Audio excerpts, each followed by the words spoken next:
بسم اللہ الرحمن الرحیم۔ جب قرآن مجید کے معاملے میں ہم غور کرتے ہیں نا، تو مجھ سے مثال کے طور پر کوئی بندہ پوچھتا ہے کہ مجھے قرآن مجید کے فلاں مقام پر بات سمجھ میں نہیں آئی، تو مجھے پتہ ہوتا ہے کہ اب اس کے سمجھنے میں یہاں پرابلم آ رہی ہے۔ مطلب کسی دوسرے ذہن میں ایک بات کو سمجھنے میں کوئی غلطی اگر آ گئی ہے تو اسے میں دور کروں گا، اسے میں رفع کر دوں گا۔ آپ میرے سامنے اٹھا کے قرآن مجید کی ایک آیت رکھیں اور کہیں کہ جناب اس کی آپ وضاحت کریں، تو میں اس وقت تک تو وضاحت نہیں کر سکتا جب تک آپ مجھے یہ نہ بتا دیں کہ کون سی بات ہے جو اس میں وضاحت طلب ہے، تو میں اس وضاحت کروں گا۔ یعنی پہلے مرحلے پر آپ کو یہ دیکھنا ہوتا ہے کہ جو بندہ آپ کے سامنے بیٹھا ہے اس کے دماغ میں کیا چیز غلط فہمی کا باعث بن رہی ہے، تو پھر آپ اس کو رفع کریں گے۔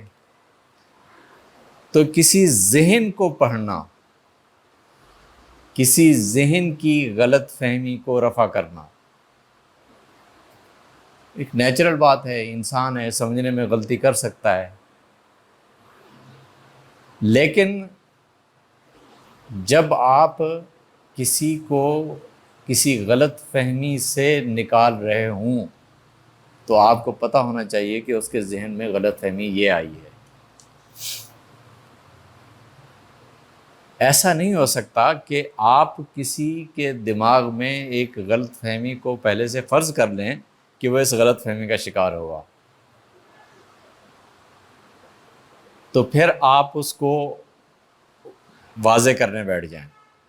یوں نہیں ہوتا کہ پہلے سوال سامنے آتا ہے، سوال کے اندر آپ کو پتہ چلتا ہے کہ سمجھنے والے نے کیا غلطی کی ہے، اور اس غلطی کو رفع کرنا یا اس غلطی کو ایڈریس کرنا یہ آپ کا کام ہے کہ آپ آسانی کے ساتھ اس ایریے کو متعین کر سکتے ہیں کہ جو پرابلم ایریا ہے وہ کیا ہے، سمجھنے میں اس سے کہاں غلطی ہو رہی ہے اور کیا غلطی کی جا رہی ہے۔ استاد اور شاگرد کے درمیان یہی ایک بنیادی تعلق ہوتا ہے۔ جب استاد کوئی چیز پڑھا رہا ہوتا ہے تو پڑھاتے ہوئے وہ مسلسل ایک چیز ہے، پڑھا رہا ہے، سمجھا رہا ہے، طالب علم سمجھ رہا ہے، لیکن پڑھنے سمجھنے میں اسے کہیں غلطی ہوئی ہے یا نہیں ہوئی، اس کے لیے ایک طریقہ اختیار کیا جاتا ہے، امتحان لیا جاتا ہے۔ امتحان کس لیے لیا جاتا ہے؟ صرف یہ جاننے کے لیے کہ یہ بات جو بتائی اور سمجھائی گئی ہے کہیں اسے سمجھنے میں اس نے غلطی تو نہیں کی ہے۔ اس سے مقصود طالب علم کا فیلئر یا کامیاب ہونا مقصود نہیں ہوتا۔ استاد کے لیے یہ جاننا مقصود ہوتا ہے کہ وہ یہ سمجھے کہ اسے سمجھنے میں کوئی غلطی تو نہیں آئی، اسے اس غلطی کو رفع کرنا آپ کا کام ہے یا ایک استاد کا کام ہے۔ تعلیم اسے کہا جاتا ہے، یہ ایک تعلیم کتاب ہے۔ لیکن اگر آپ قرآن مجید کو پڑھتے ہوئے کسی ایک آیت پر محض اس بنیاد پر آپ حاشیہ لکھ دیتے ہیں کہ یہاں پڑھنے سمجھنے والے کو کوئی غلطی ہو سکتی ہے، تو آپ کو پتہ ہے اب آپ نے کیا کیا ہے؟ پہلے تو آپ کسی دماغ میں پیدا ہونے والی غلط فہمی کو دور کر رہے تھے، اب آپ متن کے اندر جو غلطی ہے اس کو دور کر رہے ہیں۔ آپ کو اس پر حاشیہ لکھنے کی ضرورت ہی اس لیے پیش آتی ہے کہ آپ یہ سمجھتے ہیں کہ اگر متن میں یہ بات شامل کر دی جائے تو اس سے فلاں فلاں غلط فہمی پیدا نہیں ہوگی۔ یہ دو بالکل مختلف راستے ہیں، یا آپ انسانی ذہن کی اصلاح کرتے ہیں یا پھر آپ متن کی اصلاح کرتے ہیں، متن کو اپڈیٹ کرتے ہیں، متن کو ڈیولپ کرتے ہیں۔ انسانی ذہن کو جب آپ ڈیولپ کرتے ہیں تو اسے سمجھاتے ہیں، آپ کے سامنے ایک پرابلم آ جاتی ہے تو آپ اسے حل کرتے ہیں۔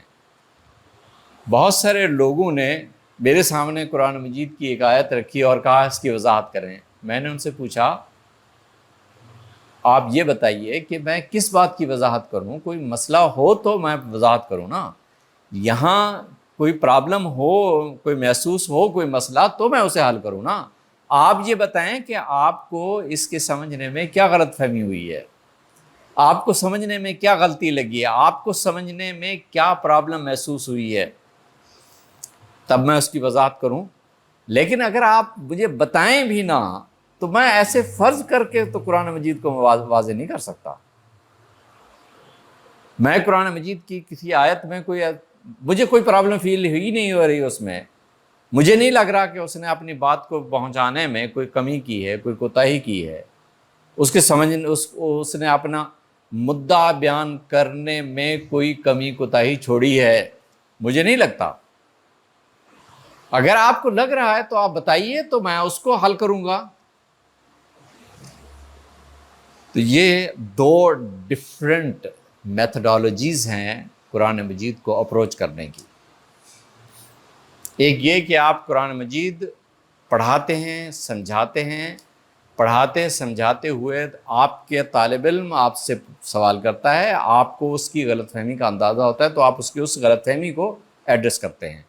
دوسری صورت ہوتی ہے کہ آپ یہ فرض کرتے ہیں کہ متن میں اگر یہاں یہ حاشیہ لکھ دیا جائے تو یہاں پیدا ہونے والی فلاں فلاں غلط فہمی دور ہو جائے گی. یہ دو مختلف اپروچز ہیں. ان دونوں اپروچز میں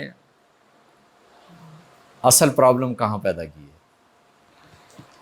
پہلی صورت میں تو یہ تھا کہ ابلاغ نبوت ہو رہا تھا کہ آپ نبوت کو ایز اٹ از دوسروں تک پہنچا رہے تھے. دوسری صورت میں جب آپ نے اس میں اپنے وضاحتی نوٹ اور وضاحتی حاشیے ایڈ کرنے شروع کیے تو اب نبوت ایز اٹ از لوگوں تک نہیں پہنچ رہی تھی. اب ابلاغ نبوت کا فریضہ انجام دینے میں آپ اپنی طرف سے ایک مداخلت کر رہے تھے. اس لیے یہ سمجھنے کی بات ہے کہ یا تو آپ ابلاغ نبوت کی ذمہ داری قبول ہی نہ کریں، یہ بیڑا ہی نہ اٹھائیں، لوگوں کو دین پڑھانے سمجھانے کی ذمہ داری اپنے سر پر لے ہی نہ. اور اگر آپ نے یہ ذمہ داری اپنے سر پر لی ہے تو پھر آپ پر یہ واجب ہے کہ نبوت کو اسی طرح سے دوسروں تک پہنچائیں جس طرح سے محمد رسول اللہ صلی اللہ علیہ وسلم نے پہنچایا. جب تک آپ کتاب کی تعلیم دیتے ہیں، تعلیم کتاب کرتے ہیں، اس وقت تک تو آپ ابلاغ نبوت کرتے ہیں. لیکن جیسے ہی آپ کتاب پر حاشیہ نگاری شروع کرتے ہیں تو اب کتاب جیسی اللہ تعالیٰ کی طرف سے آئی ہے ویسی لوگوں تک نہیں پہنچی ہے. اور آپ غور فرمائیں تو 1400 سال سے نہیں تو کم از کم 1200-1300 سال سے تو یہ ہو رہا ہے کہ مسلسل قرآن مجید پر ایک حاشیہ نگاری ہوئی چلی جا رہی ہے، ہوتی چلی جا رہی، اور وہ آج تک بند اس لیے نہیں ہوئی کہ آپ کے مفروضات کبھی ختم ہی نہیں ہوں گے، آپ کے اندیشہ جات کبھی ختم ہی نہیں ہوں گے. متن نے اپنا مدعا، قرآن مجید نے اپنا مدعا پوری وضاحت اور صراحت کے ساتھ پیش کر دیا ہے، اس کے اندر کسی طرح کا کوئی ابہام نہیں ہے. اور وہ آپ کو یہ بھی مہلت نہیں دیتا کہ آپ اس سے کوئی دوسرے معنی پہ لے سکیں. ابھی تھوڑی دیر پہلے ملک صاحب کہہ رہے تھے کہ ایاک نعبد و ایاک نستعین پر آپ شیعوں کو دیکھ لیں، سنیوں میں آپ بریلویوں کو دیکھ رہے ہیں، دیوبندیوں کو دیکھ لیں، مختلف ایاک نعبد و ایاک نستعین جیسے واضح اور کلیئر 2 اور 2 4 کی طرح صاف بات پر بھی حاشیہ نگاری کی ضرورت پیش آئی. کیوں؟ اس لیے کہ اسے ایز اٹ از کو قبول کرنا ہی نہیں، ایز اٹ از کا دوسروں تک ابلاغ کرنا بھی ناممکن ہو گیا تھا۔ یہ ہے ابلاغ نبوت کی ذمہ داری میں وہ مداخلت کرنا جس سے ختم نبوت پر جا کر بہت شدید ترین حملہ ہوتا ہے۔ اللہ نے جو کچھ بتا دیا ہے وہ کافی ہے، وہ کلیئر ہے، اس کے اندر کوئی بہام نہیں ہے۔ آپ خود اس پر قانے ہوں اور دوسروں کو اس پر قانے ہونے کی تعلیم دیں، ان کی تربیت کریں کہ جو کچھ اللہ کی طرف سے آیا ہے اس کے خلاف اپنے جذبات کو نہ جانے دیں، اپنے جذبات کو اس کا پابند رکھیں۔ اس کے بغیر نبوت نہ آپ تک پہنچ سکتی ہے اور نہ آپ دوسروں تک پہنچا سکتے ہیں۔